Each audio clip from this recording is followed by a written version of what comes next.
आणि आता संजय राऊत सध्या बोलतायत, थेट जाऊया. नक्कीच बऱ्याच गोष्टी करून घेतल्या.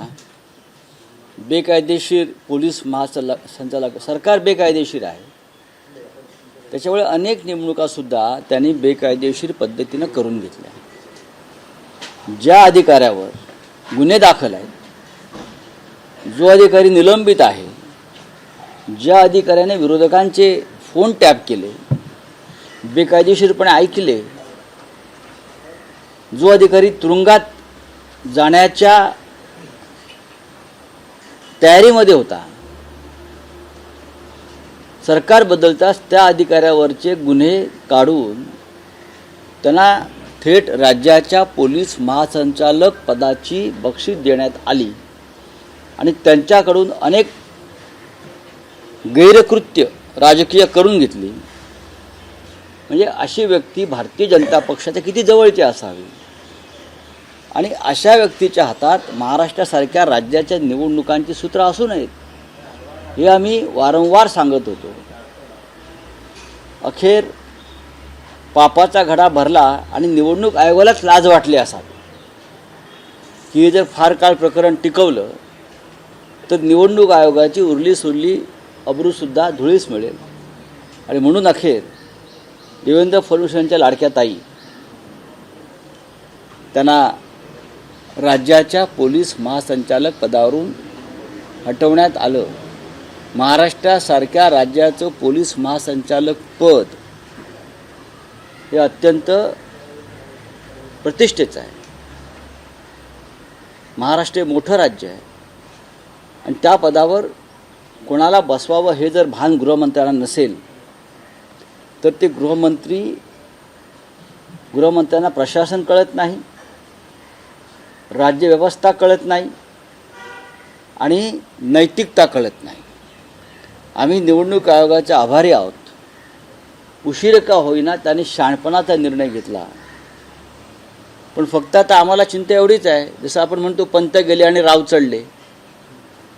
जे राव चढलेले आहेत त्यांनी निदान पावलं जपून टाकावीत आणि संघाचा अजेंडा राबवू नये, भाजपचा अजेंडा राबवू नये निवडणूक काळात, याची काळजी घ्यावी.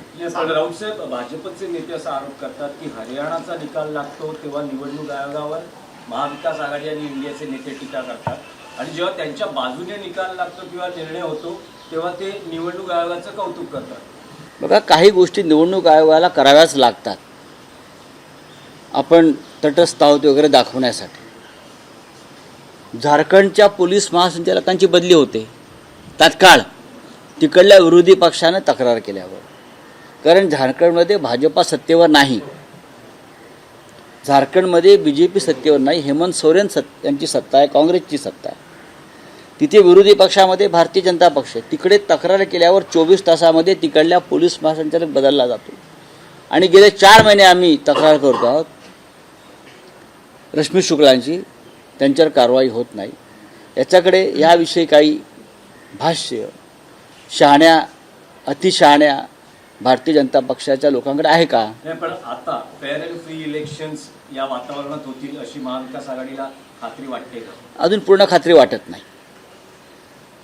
ज्या पद्धतीनं सत्ताधाऱ्यांच्या पैशाच्या गाड्या आजही सोडल्या जात आहेत, अधिकृत सरकारी गाड्यातून पैशाचं वाटप आणि पोचवणं सुरू आहे आणि विरोधकांच्या गाड्यांवरती किंवा घरांवरती धाडी घातल्या जात आहेत, रस्त्यावर सामान्य नागरिकांना त्रास दिला जातो, महिलांच्या पर्स उघडून तपासल्या जात आहेत आणि निवडणूक आयोगाचे जे ऑब्झर्वर्स आलेले आहेत ते मूग गिळून बसलेले आहेत, पोलीस यंत्रणा ठप्प आहे. त्याच्यामुळे निवडणुका निष्पक्षपाती होत आहेत, याकडे कसं लक्ष देणं? दुसरं असं आहे की सगळ्यात मोठा जो बखेडा आहे तो EVMचा आहे ना. अमेरिकेसारख्या महासत्तेची आज निवडणूक होते आहे. आज अमेरिकेसारख्या महासत्तेची निवडणूक होते आहे आणि तेथील जनता ही बॅलेट पेपरवरती निवडणुका घेते, मतदान करते. लक्षात घ्या, ज्यांची माणसं चंद्रावरती उतरलेली आहेत, जे विज्ञानात आणि ज्ञानात सगळ्यात पुढे आहेत, संशोधनामध्ये पुढे आहेत, आधुनिकतेमध्ये पुढे आहेत, ते सुद्धा त्यांच्या राष्ट्राध्यक्षपदाची निवडणूक आज त्यांच्याकडे होते आहे, ट्रम्प आणि कमला हॅरिसची. आणि त्या देशाची जनता मतपत्रिकेवरती आपला अध्यक्ष निवडते. हे राज्याच्या आमच्या निवडणूक आयोगाला जर कळत नसेल तर निवडणूक आयोगाच्या कार्यपद्धतीवर आणि विचारसरणीवरती प्रश्नचिन्ह कायम निर्माण होईल. उमेदवारी अर्ज माघार घेतल्यानंतर जो मवियाचा फॉर्म्युला समोर होतो त्यामध्ये आणखी काही संभ्रम असताना दिसते का? बघा, तुम्ही फॉर्म्युल्यावर बोलू नका. कोणत्या फॉर्म्युला नाही. बरं, काल काही लोकांनी माघार घेतली, काहींनी घेतली नाही. बस हे सत्य आहे. जे कोणी माघार घेतली नाही त्याच्यावर कारवाई तुमच्या नक्की करणार. सुरुवात झाली कारवाईला. आमच्याकडून कारवाईला सुरुवात झालेली आहे. रुपेश म्हात्रेंनी अर्ज मागे घेतला तरी कारवाई झाली असं म्हटलं जातं की त्यांनी पक्षविरोधी कारवाया केल्या.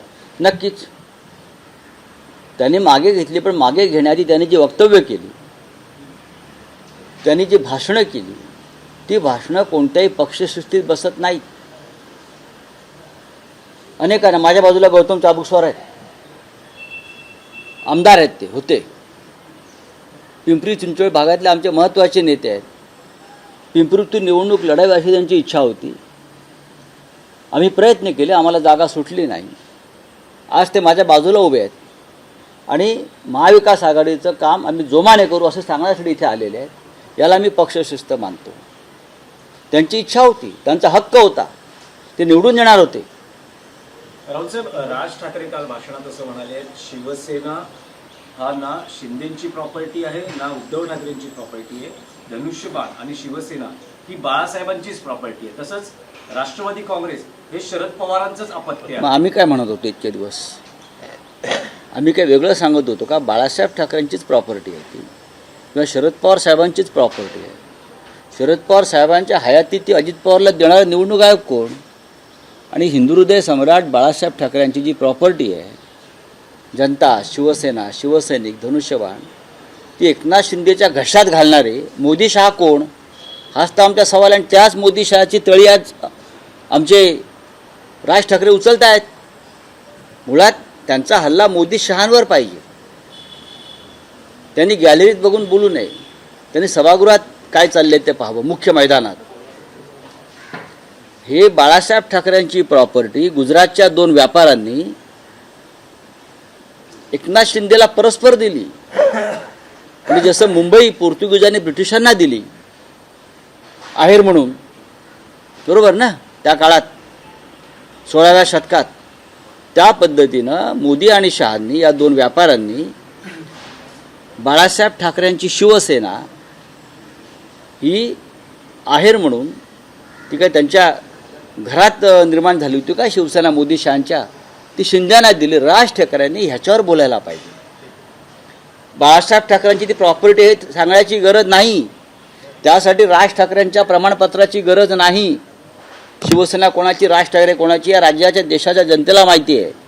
आज तुम्ही ज्यांचा प्रचार करता आहात किंवा आज तुम्ही ज्यांना आपले नेते मानतात, फडणवीस, कोणते अमित शहा आणि कोण प्रधानमंत्री मोदीजी, त्यांनी ही बाळासाहेब ठाकरेंची किंवा महाराष्ट्राच्या जनतेची प्रॉपर्टी बेकायदेशीरपणे एकनाथ शिंदेला दिलेली आहे.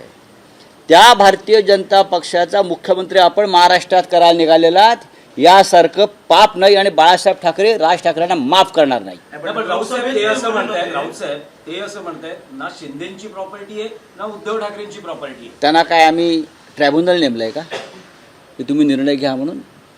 हे खरं आहे ना, ही शिंदेची प्रॉपर्टी नाही. पण ती प्रॉपर्टी मोदी आणि शहांची नव्हती ना.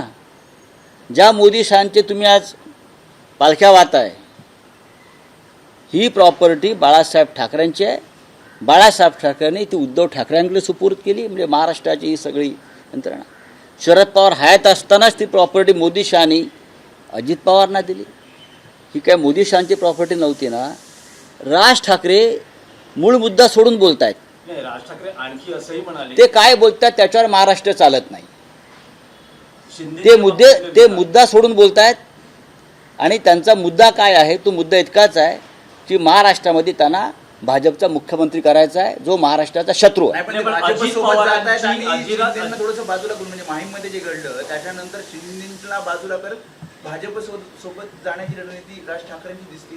मला काय करायचं त्याच्याशी, आम्हाला काय त्याच्याशी पडले, त्यांची रणनीती, त्यांचं राजकारण आहे. नाही, पण माहीममध्ये तिरंगी लढत आता शिक्कामोर्तब झालेला आहे. माहीम सदा सरवणकरांना एक लक्षात आज घ्या, नाकारली. दादर माहीम प्रभादेवी या मतदारसंघामध्ये शिवसेनेचे उमेदवार महेश सावंत हे मी कालही म्हणालो 15 ते 20 हजार मतांनी विजयी होत आहेत. उत्तर कोल्हापूरमध्ये काल कोल्हापूरमध्ये नामुष्की झाली की काँग्रेसला ऐनवेळी काँग्रेसने उमेदवार नाही, त्याच्यावरती मला काही बोलायचं नाही, कारण हा काँग्रेस पक्षाचा विषय आहे आणि मला जी गोष्ट माहीत नाही त्याच्यावर मी बोलणार नाही. राऊत साहेब, आप बोलिए, चले क्या आपका? राऊत साहेब, ती जागा शिवसेनेला मिळाली असती. राऊत साहेब, जर ती जागा शिवसेना त्या जागेसाठी आग्रही होती का? मी स्वतः त्या जागेसाठी बैठकीमध्ये 7 दिवस भांडलेलो आहे. कोल्हापूर उत्तर ही जागा शिवसेनेनं 7 वेळा जिंकली आहे. पण मग का ती 7 वेळा जिंकली. मागच्या 2019ला अपघातानं आम्ही हारलो. पोटनिवडणुकीमध्ये उद्धव ठाकरे मुख्यमंत्री होते आणि त्यांनी सांगितलं होतं की पोटनिवडणुकीमध्ये आम्ही आपल्याला पाठिंबा देतोय, पण नंतर निवडणुकीत ती जागा आम्हाला द्या. पण काँग्रेसने ती आम्हाला जागा सोडली नाही. हे दुर्दैव आहे. आज त्या जागेमध्ये गोंधळ निर्माण झाला आहे, पण ती जागा आम्ही 6 ते 7 वेळा शिवसेनेनं, अगदी देसाई, काळोखे, सुरेश काळोखे, साळोखे, त्यानंतर राजेश क्षीरसागर, सुरेश साळोखे, बरोबर ना, राजेश, आम्ही सातत्यानं जागा नाही, जिंकली. पण राऊत साहेब, आता जे अपक्ष उमेदवार आहेत त्यांना काँग्रेसने पाठिंबा दिलाय. शिवसेना युबीटीचा पण पाठिंबा त्यांना आहे का? आम्ही महाविकास आघाडीचे खंदे समर्थक आहोत. महाविकास आघाडीला तडा जाईल असं आम्ही काही करणार नाही. त्याचबरोबर महाविकास आघाडीच्या जागा वाटपामध्ये फक्त शिवसेना ठाकरे गटानं भरलेले जे एबी फॉर्म आहेत तेच केवळ माघार आम्ही प्रामाणिक आहोत कायम. अरविंद आम्ही आघाडी आणि युतीच्या राजकारणामध्ये आम्ही कायम प्रामाणिकपणे काम करतो. आमच्यावरती अन्याय झाला हे आम्हाला दिसत असलं तरीसुद्धा आम्ही आमचा प्रामाणिकपणा सोडत नाही. तसं असतं तर गौतम चाबुकस्वार सुद्धा अर्ज भरत होते. आम्ही समजवतो लोकांना आणि आमचे लोक समजदार आहेत. इतरांनी तो समजदारपणा दाखवावा एवढीच आमची अपेक्षा असते. निवडणुकीत ज्या गाड्या आहेत, निवडणुकीमध्ये ज्या गाड्या वापरल्या जातात रात्री हॉटेलच्या बाहेर दिसा असं सामाजिक कार्यकर्ते समोर आले आहे. एक व्हिडिओ सकाळीच्या वेळेस निवडणूक अधिकाऱ्यांच्या सोबत तक्रारी करा. बोला आपकी बात. इंडिया की ओर से रश्मि शुक्ला जो डीजीपी है उनका तबादला करने का जो है ऑर्डर दे दिया गया है इमीडिएट बेसिस पे. लगातार फोन टैपिंग का जो मामला है उनके ऊपर आरोप लगाया. उनको पुलिस महासंचालक यानी डीजी बनाना एक अपराध था, जो अपराध देवेंद्र फडणवीस जी ने किया गृहमंत्री होने के बाद. गैरकानूनी तरीके से उनको अपॉइंट किया गया. जो व्यक्ति निलंबित थी, जिस व्यक्ति ने अपने पद पर रहते हुए भाजपा विरोधियों के फ़ोन टैप किए, जो विधायक थे उस वक्त 2019 में चुनकर आए थे, उनको धमकाया, डराया, उनके खिलाफ अपराध लगाए और उनको सस्पेंड किया. वो जेल में जाने वाली थी. सत्ता बदलने के बाद गृह मंत्री देवेंद्र फडणवीस ने पहला काम किया, वो रश्मि शुक्ला को उसके ऊपर से सभी मुकदमे हटा दिए और उनको राज्य का पुलिस महासंचालक बना दिया. ये बहुत बड़ा अपराध है और पूरा बीजेपी का एजेंडा ये महिला चला रही थी. उनका जो पुलिस महासंचालक का कार्यालय था वो बीजेपी का कार्यालय बन गया था. वहाँ जो अपोजिशन की कार्यकर्ता है, नेता है, उनकी बात कभी सुनी नहीं गई. ऐसे व्यक्ति के बारे में हम बार बार हमारी शिकायत चुनाव आयोग के पास लेके गए, लेकिन चुनाव आयोग को लगा अगर हमने उनको तबादला नहीं किया तो हमारी बची खुची इज्जत भी चली जाएगी, इसलिए उनकी तबादला कर दिया है. माहीम में जिस तरह से नहीं, हम अभी भी नहीं करते. जिस तरह से देश में संवैधानिक पदों पर बैठे हुए व्यक्ति को बीजेपी ने अपने कब्जे में लिया है, लेकिन हम कोशिश करेंगे हमारी तरफ से कि हम नियम और कानून का पालन करेंगे और जो लोग जिनके हाथ में ये सब सूत्र है उनको भी हम काम को लगाएंगे. देखिए, आज अमेरिका में चुनाव हो रहा है, वो बैलेट पेपर पर हो रहा है. अमेरिका जैसा देश आज बैलेट पेपर पर उनकी जनता अपना राष्ट्राध्यक्ष चुन रहा है, लेकिन हिंदुस्तान में ईवीएम के ऊपर आज भी लोगों के मन में संदेह है. तो कैसे आप निष्पक्ष चुनाव की बात कर सकते हो? चलो, थैंक यू। माही में जिस तरह से हिंदू ने उम्मीदवार दिया, उन्होंने नामांकन पीछे नहीं लिया, इसके बाद आपको मालूम है क्या, महाराष्ट्र बहुत बड़ा है और 288 क्षेत्र महाराष्ट्र में है, और बहुत से ऐसे क्षेत्र है जहां लोगों ने नामांकन पीछे नहीं लिए हैं और रखे हैं। आप एक ही दादर माहिम करते हो। दादर माहिम चुनाव क्षेत्र में शिवसेना का उम्मीदवार जो है महेश सावंत, वो जीतने वाला है।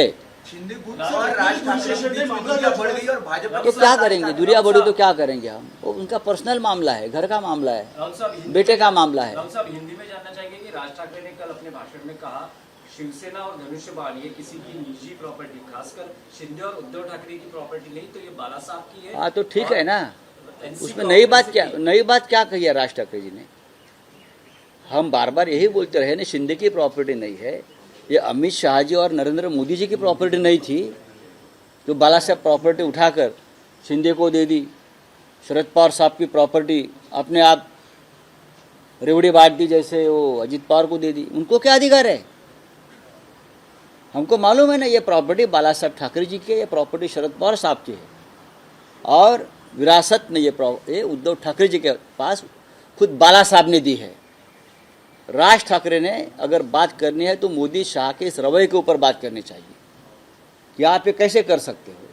लेकिन दुर्भाग्यवश आज राज ठाकरे मोदी शाह के साथ हाँ में हाँ मिलाकर महाराष्ट्र में राजनीति कर रहे हैं। सर, आपके भाई के ऊपर एक मामला दर्ज तो होने दो ना, मामला ही दर्ज हुआ है ना, झूठे मुकदमे इस चुनाव में हमारे ऊपर हो गए, हमको जेल में डाला जाएगा फिर एक बार। हम डरते नहीं है, हम 23 तारीख के बाद हिसाब कर देंगे उनका सबका पूरा। अरविंद मुख्यमंत्री म्हणतात सावंतांनंतर मी जेलमध्ये जायला तयार आहे. राऊतांवर, सुनील राऊतांवर गुन्हा दाखल होतोय. वक्तव्य वेगवेगळ्या उमेदवारांबद्दल आहे, मात्र पुन्हा एकदा आपल्या पक्षाच्या नेत्यांवर हा गुन्हा दाखल होणार, आम्हाला त्याची अपेक्षा आहे की आमच्यावरती अजून खटले दाखल होतील, तडीपाऱ्या केल्या जातील, आम्हाला तुरुंगात टाकलं जाईल, आमच्या लोकांना खोटे खटले दाखल केले जातील। या सगळ्या गोष्टींची आम्ही तयारी ठेवलेली आहे आणि 23 तारखेनंतर या सगळ्यांचा हिशोब करू। हे पोलीस अधिकाऱ्यांनी जे करतायत त्याने लक्षात ठेवावं। फडणवीसांचं विधान आहे ते असं म्हणतात, एकनाथ शिंदेच्या नेतृत्वाखाली राज्याची प्रगती महाराष्ट्र पाहत आहे आणि जनतेचा विश्वास शिंदे यांच्या सोबत आहे, त्यांच्या नेतृत्वात आम्ही निवडणुका जिंकणार आहोत। फडणवीस किती खरं बोलतात मनापासून हे महाराष्ट्राला माहिती आहे। फडणवीस बोलतात एक आणि त्यांच्या मनात दुसरंच असतं, कारण ते फडणवीस आहेत। नाना फडणवीस नावाचं पात्र असंच होतं पेशवे काळामध्ये, त्यांचा इतिहास आपण पहा। फडणवीस जे बोलतात त्याचं नेमकं विरुद्ध त्यांच्या ओठात आणि खाली पोटात आहे।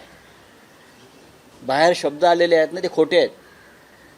फडणवीसांचा गेल्या 10 वर्षाचा कार्यकाळ आपण पाहिला असेल तो याच पद्धतीचा आहे। त्याच्यामुळे एकनाथ शिंदे यांना सगळ्यात जास्त धोका हा फडणवीसापासूनच आहे। एकनाथ शिंदे म्हणतात की जेलमध्ये जायला तयार आहेत। कोण? एकनाथ शिंदे म्हणतात ते स्वतः जायला तयार आहेत, 2.5 वर्षाचा हिशोब द्यायला पण तयार आहे मी। ते जेलमध्ये जायला तयार, मग पळून का गेले जेलच्या भीतीनं? जेलच्या भीतीनं पळून जाणारा माणूस म्हणतो मी जेलमध्ये जायला तयार आहे, कारण त्यांना आता पूर्ण खात्री आहे सरकार बदलल्यावर त्यांना कोणी वाचवणार नाही, त्यांना जेलमध्ये जावंच लागेल। एबीपी माझा, उघडा डोळे बघा नीट।